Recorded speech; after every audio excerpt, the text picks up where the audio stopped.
Hola a todos, bienvenidos a este nuevo análisis. Hoy vamos a meternos de lleno en la mente, literalmente, de una figura histórica que no necesita mucha presentación, Sigmund Freud. El hombre, la mente y el mito. Vamos a hacer un recorrido fascinante por la vida, las teorías y sí, el legado súper debatido del padre del psicoanálisis. Estamos hablando de ideas que sacudieron por completo nuestra manera de entender el comportamiento humano. Así que, sin más rodeos, vamos a desentrañar este rompecabezas. Para que tengamos claro el mapa de ruta de esta exploración, nos vamos a organizar así. Primero veremos al padre del psicoanálisis en su contexto, luego la arquitectura de la mente y las famosas etapas del desarrollo psicosexual. Después, veremos cómo evolucionó la cura del habla, revelaremos quiénes fueron sus pacientes más famosos y cerramos evaluando ese legado tan polarizante que nos dejó. ¿Suena bien? Sigamos. Sección 1. El padre del psicoanálisis. Contexto e historia.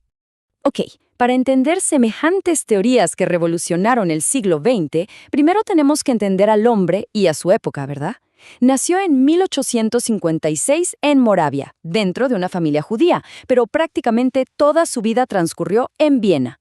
Un salto enorme se da en 1885, cuando se va a París a estudiar con Charcot. Ahí es donde realmente se engancha con la histeria y la hipnosis. Luego, en 1899, publica su gran obra, La interpretación de los sueños, marcando el inicio oficial del psicoanálisis. Y claro, el cierre de su vida es bastante dramático. En 1938, con el nazismo respirándole en la nuca y anexando Austria, se ve obligado a huir y exiliarse en Londres para salvar su vida.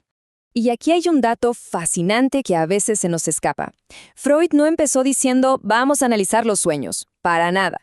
Sus inicios fueron como un médico e investigador súper riguroso en neurología, haciendo estudios pioneros sobre, por ejemplo, la parálisis cerebral. Pero, y aquí viene la controversia, también tuvo una fase donde defendía a capa y espada el uso de la cocaína como anestésico y estimulante.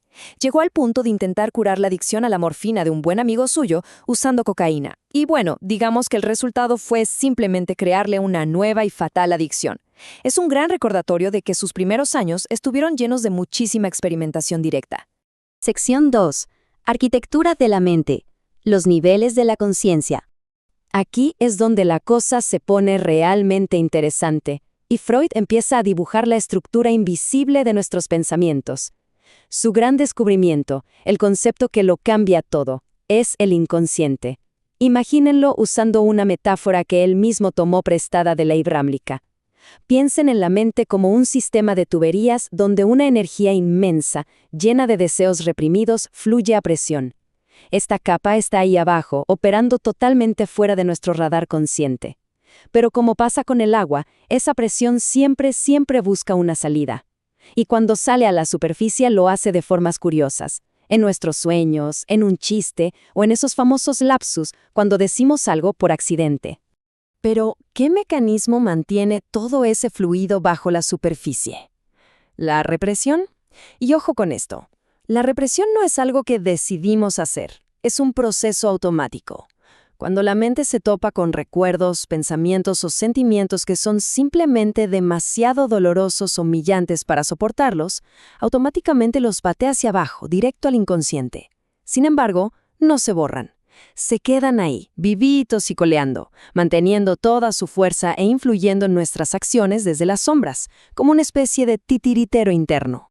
Entonces, para entender esta batalla campal que ocurre en nuestra cabeza, propuso que la mente tiene tres grandes protagonistas. Imaginen tres fuerzas en conflicto. Tenemos el ello, que es como el motor salvaje que busca complacer instintos primigenios e inmediatos. En la otra esquina está el superyo, que es la voz estricta de las reglas, la moral y la ética social. Y atrapado justo en el medio está el yo. El pobre yo tiene una labor titánica. Actuar como el gran mediador, negociando sin parar entre lo que el ello desea desesperadamente, los regaños del superyo y, por si fuera poco, las exigencias de la realidad exterior. Ahora, alimentando a estos tres protagonistas, hay dos energías o pulsiones opuestas que mueven toda la maquinaria. Por un lado está Eros, la pulsión de vida. Esto engloba la sexualidad, la creatividad y el instinto de preservarnos. Pero luego introdujo una idea mucho más oscura. Tánatos, la pulsión de muerte. Tánatos representa nuestra agresividad y un impulso profundo hacia la inercia absoluta. como querer volver al vacío o a la calma total, que él llamó el principio de nirvana. Bajo esta perspectiva, toda la conducta humana es un tira y afloja entre la energía que construye y la que destruye. Pasamos a la sección 3, el desarrollo psicosexual, etapas de maduración. Bueno, aquí entramos en terreno minado. Este es, sin lugar a dudas, uno de los rincones más debatidos del psicoanálisis. Para Freud, nuestra energía sexual, la libido, va madurando y cambiando de objetivo mientras crecemos. Empezamos en la fase oral, centrada en la lactancia, pasamos a la anal, con el control de esfínteres, y de ahí saltamos a la fase fálica. Aquí es justo donde propuso el famosísimo complejo de Edipo, esa idea de que el infante fija su deseo en el progenitor del sexo opuesto. Después de este choque, las cosas se calman durante el periodo de latencia, como si entrara en pausa, para luego despertar con fuerza en la adolescencia, en la fase genital, buscando ya una sexualidad adulta. Como se imaginarán, a lo largo de las décadas, a este modelo le ha llovido muchísima crítica. Y hay que ser claros con esto. Desde la antropología y la sociología argumentan fuertemente que estas etapas no son para nada universales. Los críticos señalan que es un modelo profundamente etnocéntrico. Básicamente, acusan a Freud de haber tomado la dinámica de una familia de clase media austríaca, con toda la moral victoriana encima, y haberla presentado como la regla para toda la humanidad. Además, se le critica por neurotizar el desarrollo natural, mezclando el crecimiento con conceptos que aluden a perreaciones. Sección 4. La cura del habla, la evolución de la terapia. Dejando de lado un poco la teoría, veamos cómo se aplicaba todo esto en el mundo real, con pacientes reales. Porque esta técnica terapéutica no fue un invento de un día para otro. Al principio, trabajando con su mentor Breuer, Freud usaba la sugestión hipnótica y el método catártico para la histeria. Pero se dio cuenta de que la hipnosis no le funcionaba con todos y la terminó abandonando por completo. Así que sacó su as bajo la manga, la asociación libre. La idea era fantástica: decirle al paciente que hablara sin absolutamente ningún filtro, que soltara cualquier cosa que se le pasara por la cabeza. Y a la par, empezó a usar la interpretación de los sueños como una autopista directa para llegar al inconsciente. Y esto rediseñó totalmente la dinámica de ese famoso diván. El terapeuta ya no estaba ahí para juzgar o dirigir activamente. El analista debía escuchar con lo que llamó atención flotante, siendo súper neutral y absteniéndose de dar opiniones. Al convertirse en una especie de hoja en blanco, el terapeuta permite que ocurra el fenómeno de la transferencia. Aquí es cuando el paciente empieza a proyectar sobre el analista todos esos conflictos y emociones atoradas que traía desde su infancia, dándole por fin la oportunidad de enfrentarlos y sanarlos en tiempo real. Sección 5. Pacientes famosos. Los casos clínicos fundacionales. Y todo esto que hemos estado viendo se basa en historias clínicas reales, casos empíricos que hoy son auténticas leyendas de la psicología. Freud usó seudónimos, claro, por confidencialidad, pero detrás de ellos había personas reales. La legendaria Nao, paciente de Breuer, era Berta Pappenheim. Dora, en la vida real, era Ida Bauer. El pequeño Hans, cuyo caso ayudó a cimentar las teorías sobre fobias infantiles, se llamaba Herbert Graf. El intrigante caso de El hombre de las ratas correspondía a Ernst Lanzer, y el hombre de los lobos resultó ser un aristócrata ruso llamado Sergei Panjiayev. Es increíble pensar que la vida de estas personas construyó los cimientos de este movimiento clínico. Aunque la ambición de Freud iba mucho más allá de su pequeño consultorio en Viena, empezó a aplicar el psicoanálisis a figuras históricas que jamás conoció.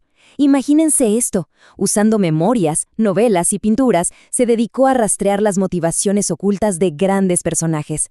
Analizó detalladamente los delirios del jurista Daniel Paul Schreber, desmenuzó recuerdos de la infancia de Leonardo da Vinci, buscó el tema del parricidio escondido en la obra de Dostoyevsky e incluso llegó a psicoanalizar a la figura bíblica de Moisés. Literalmente, puso a la historia misma en el diván. Llegamos a la sección 6. Un legado polarizante, impacto en la cultura y la ciencia. Y así es como llegamos a la onda expansiva final. Las ideas del psicoanálisis derribaron la puerta de la clínica e inundaron la cultura moderna por completo. Piensen en el arte. El movimiento surrealista abrazó al inconsciente como su máxima inspiración creativa. De hecho, Salvador Dalí visitó a Freud en Londres en el 38 y le hizo un retrato.